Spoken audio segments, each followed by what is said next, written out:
काय म्हणते बाळा? मम्मी एवढं मोठं कसं काय झाले? त्याला पाणी भेटलं ना, मग मोठं झालं ते.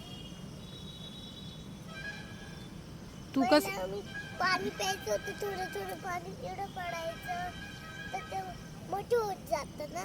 नाही, पाऊस येतो ना, मग पाऊस भेटला की झाड मोठं होतं. आपण कसं जेवण करतो मग आपण मोठे होतो, तसं झाडाला पाणी भेटलं की झाड मोठं होतं. अच्छा, झाडासाठी पाऊस येतो? हो, झाडांसाठी पाऊस येतो. आणि आपल्याला पण पाणी पाहिजे असतं ना, म्हणून पाऊस येतो. मग ते पाणी एक फिल्टर राहतं, एक नळी राहते, त्याच्यामध्ये घुसून आपल्या फिल्टरमध्ये घुसून जातं ते. हो, मग आपण नळाने ते पाणी घेतो, मग फिल्टर करतो, फिल्टरने स्वच्छ होतं, मग आपण पितो.